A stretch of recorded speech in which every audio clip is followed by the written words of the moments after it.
আসসালামু আলাইকুম গাইস। তো আমার এই ইউটিউব চ্যানেলের এই ব্লগটি আমি করছি। এটি আমার ফার্স্ট ব্লগ। আশা করি আপনারা আমাকে সাপোর্ট করবেন। আমার নাম হচ্ছে মোহাম্মদ মুর্শেদ আলী। আমি বর্তমানে দুবাইতে আরটিএ কোম্পানিতে কর্মরত আছি। আমার দেশের বাড়ি হচ্ছে রাজশাহীতে। তো ইনশাল্লাহ আশা করি আমাকে আপনারা সাপোর্ট করবেন সাবস্ক্রাইব করে।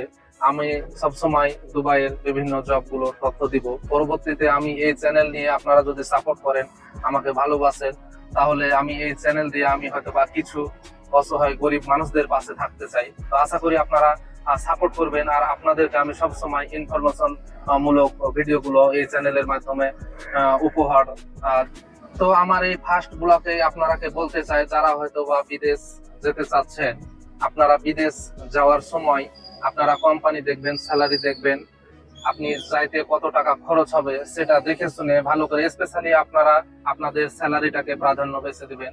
যদি ভালো স্যালারি না হয়, মিনিমাম 50,000 40,000-এর নিচে স্যালারি হয় বাংলাদেশি টাকায়, তাহলে আমি মনে করি যে বিদেশ আসার আপনাদের কোনো প্রয়োজন নাই। আপনারা হয়তো বা যে যেখানে আছেন, যে কাজ করছেন সেই কাজগুলা করেন, ভালো থাকবেন, সর্বোচ্চ সময় দেন, সর্বোচ্চ পরিশ্রম করেন। বিদেশ আসলে যে আপনারা অনেক টাকা ইনকাম করতে পারবেন বিষয়টা এরকম না। বিশেষ করে কাতার, দুবাই, সৌদি আরব, তারপর ওমান, তারপর বাহরাইন, এইসব দেশে, আরব কান্ট্রি গুলাতে স্পেশালি যদি আসেন, তো ওইভাবে এখন মানুষের ডিমান্ড নাই বা হয়তো বা ইনকাম নাই। হয়তো বা কিছু কিছু মানুষ মোটামুটি ইনকাম করে, কিন্তু বেশিরভাগই মানুষ ইনকাম করতে পারে না। জব খুবই কম। যারা হয়তো বা এডুকেটেড, শিক্ষাগত যোগ্যতা আছে, সার্টিফিকেট আছে, তাদের জব গুলো অ্যাভেলেবল না। বিশেষ করে এখানে ইন্ডিয়ান, পাকিস্তানিরা যেভাবে হয়তো বা এসে জব খোঁজাখুঁজি করে, বাংলাদেশিদের ওইভাবে প্রাধান্য দেয় না।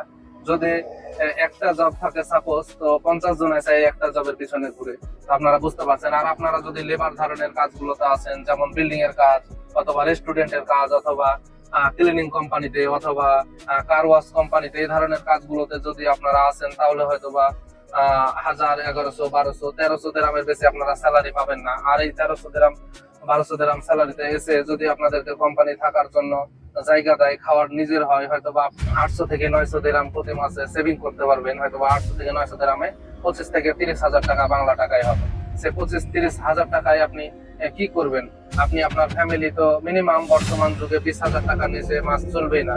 তো সেক্ষেত্রে দেখা যাচ্ছে যে আপনি কোনোভাবে কোনো টাকা সেভিং করতে পারবেন না। তো এই জন্য আপনাদেরকে আমি এই প্রথম ব্লগ ভিডিও থেকে আপনাদেরকে বলতে চাই, আসার সময় আপনারা সবসময় আপনাদের স্যালারিটাকে প্রাধান্য দেবেন। আপনারা যে বিদেশ চলে আসবেন হুট করে, এখানে আপনারা বুঝতেই পারছেন, যারা হয়তো আউটসাইডে কাজ করে, বর্তমানে 45 থেকে এখন 50 ডিগ্রি সেলসিয়াস তাপমাত্রা, এত গরমের ভিতরে বাইরে কাজ করাটাও অত সহজ ব্যাপার নয়। হয়তো আপনারা যারা ক্লিনিং কোম্পানি মানে বুঝতে পারছেন যে বিল্ডিং এর টয়লেট পরিষ্কার করা থেকে শুরু করে সব কিছু করা লাগে। আর যদি আপনারা কার ওয়াশ করেন, তাহলে তো বুঝতে পারছেন যে পার্কিং এর ভিতরে, গরমের ভিতরে অনেক কষ্ট।